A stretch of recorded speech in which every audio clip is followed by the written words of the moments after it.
அனுரவுக்கு சாதகமாகிய cylinder தொலைபேசி பிரிவினை மக்கள் சார் அரசியல் கலாச்சாரத்தை உருவாக்குவோம் எதிர்க்கட்சித் தலைவர் தெரிவிப்பு. கல்வி அமைச்சர் வெளியிட்டுள்ள அறிவிப்பு. ஆசிரியர் வெற்றிடங்கள் குறித்து கல்வி அமைச்சர் வெளியிட்டுள்ள அறிவிப்பு. இளங்குமரன் எம்பியால் மடக்கி பிடிக்கப்பட்ட வாகன விவகாரம் நீதிமன்றம் வழங்கிய உத்தரவு. இலங்கை கடல் எல்லைக்குள் நுழைந்த கடத்தொழிலாளர்களை மீட்ட இந்திய கடற்படை. வளிமண்டலவியல் திணைக்களம் வெளியிட்டுள்ள அறிக்கை. புதிய பிரதமரை தீர்மானிக்க தயாராகும் கனடா அரசியல் களம். கேஸ் சிலிண்டருக்கும் தொலைபேசிக்கும் இடையே ஏற்பட்ட பிரிவினையின் விளைவினாலேயே தேசிய மக்கள் சக்தி வெற்றி பெற்றது என ஐக்கிய மக்கள் சக்தியின் தேசிய அமைப்பாளர் திசா அத்தநாயக்க தெரிவித்துள்ளார். மேலும் ஐக்கிய மக்கள் சக்திக்குள் தற்போது நுழைந்துள்ள சிலர் சந்தர்ப்பவாதிகள் எனவும் அவர்களிடமிருந்து கட்சியை காப்பாற்ற வேண்டும் எனவும் அவர் கூறியுள்ளார். இதற்கமைய ஐக்கிய தேசிய கட்சி மற்றும் ஐக்கிய மக்கள் சக்தி ஆகிய கட்சிகள் இணையாமல் தொடர்ந்தால் எதிர்காலத்தில் தமது தரப்புக்கு அது சவாலாகும் என்றும் கூறியுள்ளார். தொடர்ந்தும் கருத்து தெரிவித்த அவர், இந்த ஆண்டு மக்களுக்கு இன்னல்கள் இல்லாத ஆண்டாக அமைய வேண்டும் என்பதே எங்களின் எதிர்பார்ப்பு. இந்த பொருளாதார நெருக்கடிக்கு அரசாங்கம் எப்படி விடை தேடுகின்றது என்று புரியவில்லை. அரிசி, தேங்காய் உள்ளிட்ட அத்தியாவசிய பொருட்களுக்கு தட்டுப்பாடு ஏற்பட்டுள்ளது. வரம்பற்ற ஆணையை பயன்படுத்தி மக்களின் பிரச்சினைகளை தீர்க்க வேண்டும் என்று அரசாங்கம் கூறுகின்றது. ஜனாதிபதியும் அரசாங்கமும் ஊடக நிகழ்ச்சியை நடத்த முயற்சிக்கின்றனர்.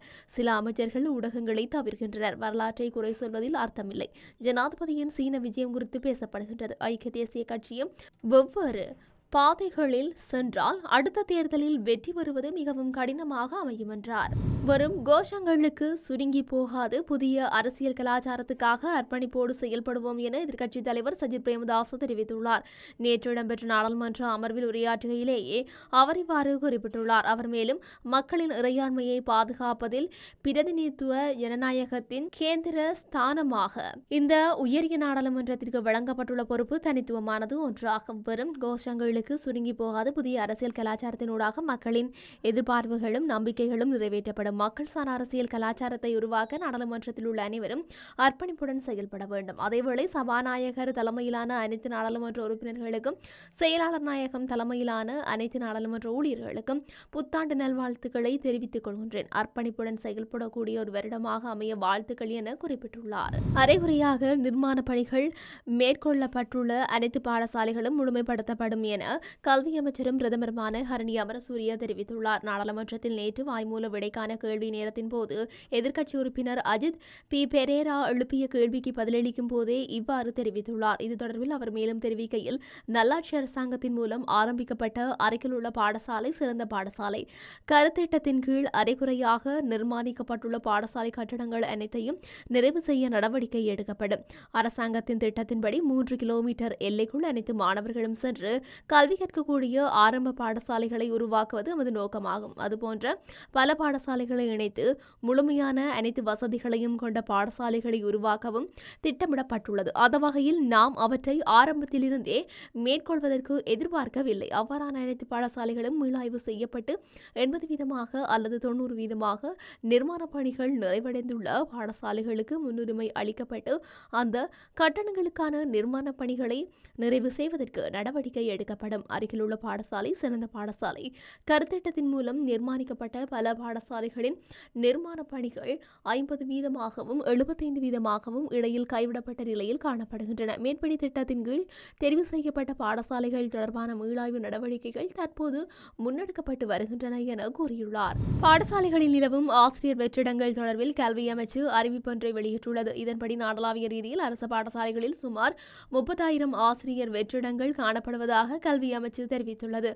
ஆங்கிலம், விஞ்ஞானம், கணிதம் உள்ளிட்ட அனைத்து பாடங்களிலும் ஆசிரியர்களுக்கான வெற்றிடங்கள் இருப்பதாக கல்வி அமைச்சின் செயலாளர் நாலக கழுவேவ தெரிவித்துள்ளார். இந்த நிலையில் ஆசிரியர்களால் இடமாற்றம் பெற முடியாத சூழல் உருவாகியுள்ளதாக இலங்கை ஆசிரியர் சங்கத்தின் பொதுச் செயலாளர் யோசப் ஸ்டாலின் தெரிவித்துள்ளார். இதனால் குறித்த வெற்றிடங்களுக்கு புதிய ஆசிரியர்கள் பணியமர்த்தப்படும் வரை காத்திருக்க வேண்டிய நிலை ஏற்பட்டுள்ளதாகவும் அவர் சுட்டிக்காட்டியுள்ளார். மேலும் அடுத்த வரவு செலவு திட்டத்தில் ஆசிரியர்கள் மற்றும் அதிபர்களின் சம்பளத்தை அதிகரிக்குமாறு அரசாங்கத்திடம் கோரிக்கை விடுக்கவுள்ளதாகவும் தெரிவிக்கப்பட்டுள்ளது. சாவகச்சேரியில் நாடாளுமன்ற உறுப்பினர் இளங்குமரனால் வழிமறிக்கப்பட்ட சுண்ணக்கல் ஏற்றிய கனரக வாகனத்தை 5 லட்சம் ரூபாய் பிணையில் எடுத்துச் செல்ல சாவகச்சேரி நீதவான் நீதிமன்றம் அனுமதித்துள்ளது. கடந்த வாரம் சாவகச்சேரி பகுதியில் இரவு வேளை கனரக வாகனத்தில் சுண்ணக்கல் ஏற்றி செல்லப்படுவதாக தெரிவித்து நாடாளுமன்ற உறுப்பினர் இளங்குமரன் குறித்த வாகனத்தை வழிமறித்திருந்தார். அச்சமயம் வாகன சாரதிக்கும் இளங்குமரனுக்கும் இடையில் அந்த பொருளை எடுத்துச் செல்வதற்கான வழி அனுமதி தொடர்பான வாய் தர்க்கம் ஏற்பட்ட நிலையில் காவல்துறையினரின் தலையீடு காரணமாக வாகனம் காவல் நிலையம் கொண்டு செல்லப்பட்டது. இது தொடர்பில் அப்போது கருத்து தெரிவித்த இளங்குமரன் அந்த வாகனம் உரிய அனுமதிகள் பெறாது வியாபார நடவடிக்கைகளில் ஈடுபடுவதாகவும் மக்கள் வழங்கிய தகவலின் அடிப்படையில் அவ்வாகனத்தை தான் மறித்ததாகவும் தெரிவித்திருந்தார். இந்த நிலையில் அவ்வாறு வியாபார நடவடிக்கையில் ஈடுபடும் வியாபார நிறுவனத்தின் உரிமையாளர் ஊடக சந்திப்பில் கருத்து தெரிவிக்கும் போது சகல அனுமதிகளும் பெறப்பட்டு தாழ்ந்த வியாபார நடவடிக்கைகளில் ஈடுபடுவதாகவும் வேண்டுமென்றே தமக்கு அபகீர்த்தி ஏற்படுத்தும் வகையில் நாடாளுமன்ற உறுப்பினர் இளங்குமரன் நடந்து கொண்டதாகவும் கூறியிருந்தார். இதற்கிடையில் இது தொடர்பான வழக்கானது திங்கட்கிழமை சாவகச்சேரி நீதிமன்றத்தில் விசாரணைக்கு வந்தபோது வாகனத்தை எடுத்துச் செல்வதற்கு மன்று அனுமதி வழங்கியிருந்தது. இந்த நிலையில் பத்திரம் மூலம் நேற்று சாவகச்சேரி நீதிமன்றத்தில் விசாரணைக்கு எடுத்துக் கொள்ளப்பட்ட போது நிறுவனத்தின் சார்பில் கலாநிதி குமார வடிவேல் குருபரன் முன்னிலையாகியிருந்தார். குறித்த விடயம் தொடர்பில் சட்டத்தரணி கலாநிதி குருபரனை தொடர்பு கொண்டு கேட்டபோது 5 லட்சம் ரூபாய் பிணையில் வாகனமும் கல்லும் விடுவிக்கப்பட்டது. இவ்வழக்கில் எனது கட்சிக்காரர் கல் அகழ்வு தொழிலை செய்பவர் அல்ல. அனுமதி பெற்றவர்களிடம் பணம் கொடுத்து கற்களை வாகனங்களில் ஏற்றி விற்பனை செய்கின்றார்.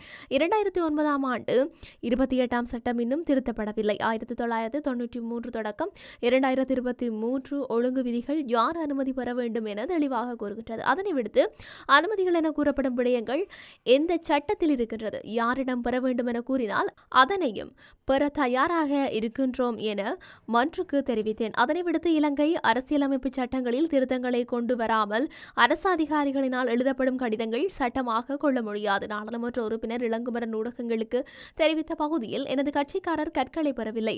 பலாலி பகுதியில் உரிய அனுமதி பெற்றவரிடம் கற்களை கொள்வனவு செய்தார். நாடாளுமன்ற உறுப்பினர் இளங்குமரன் போலீசாரின் அதிகாரங்களை கையில் எடுப்பது தொடர்பில் மன்றுக்கு சுட்டிக்காட்டியுள்ள நிலையில் அதற்கு தனியான முறைப்பாடு ஒன்று இருப்பதால் அது பற்றி பின்னர் முடிவெடுப்போம்.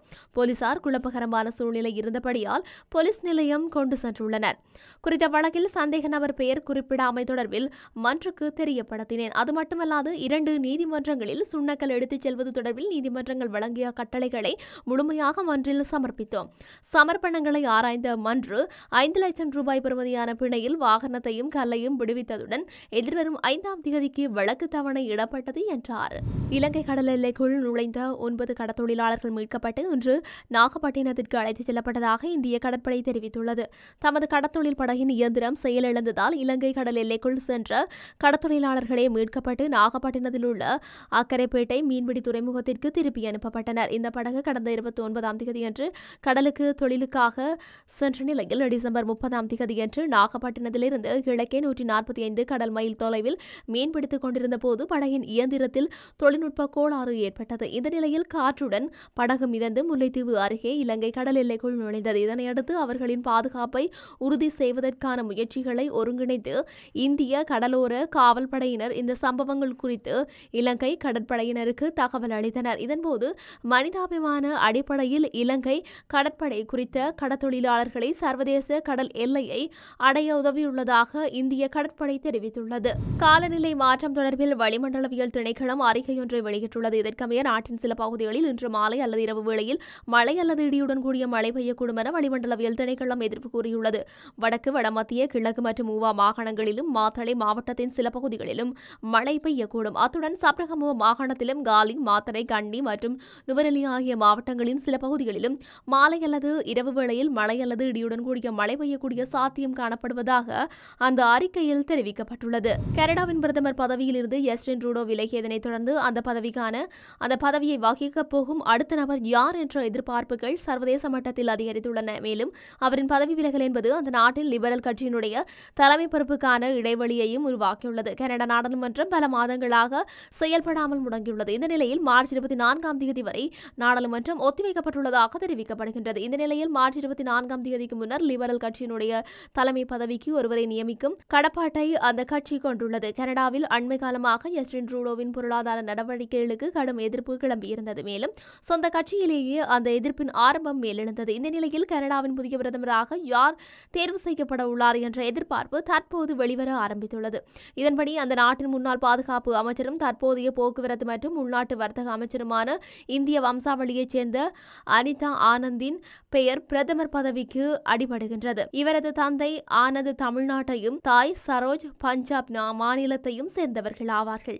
இவர்கள் இருவரும் வைத்தியர்கள். அனிதா ஆனந்த் 2019 முதல் 2021 ஆண்டு வரை பொதுச் சேவைகள் மற்றும் கொள்முதல் அமைச்சராக பதவி வகித்திருக்கின்றார். அதேபோல இந்தியா வம்சாவளியைச் சேர்ந்த எம்பியான ஜோர்ஜ் ஷாகல் பிரதமர் பதவியில் போட்டியில் உள்வாங்கப்பட்டுள்ளார். இவர் இயற்கை வளங்களுக்கான நிலைக்குழுவின் தலைவராகவும் சீக்கிய காகசின் தலைவராகவும் காணப்படுகின்றார். மேலும் சில நாட்களுக்கு முன்பு துணை பிரதமர் பதவியில் இருந்து விலகிய கிறிஸ்டியா பிரீலேண்ட், முன்னாள் வெளியுறவு அமைச்சர் மெலனி ஜோலி, மூத்த அமைச்சர் டொமினிக் லெப்லாங்க், முன்னாள் பேங்க் ஆஃப் கனடா மற்றும் பேங்க் ஆஃப் இங்கிலாந்து ஆகியவற்றின் தலைவர் மார்க் கார்னி மற்றும் பிராங்கோயிஸ் பிலிப் சாம்பையின், கிறிஸ்டி கிளார்க் ஆகியோரும் களத்தில் இறங்கியுள்ளதாக தெரிவிக்கப்படுகின்றது.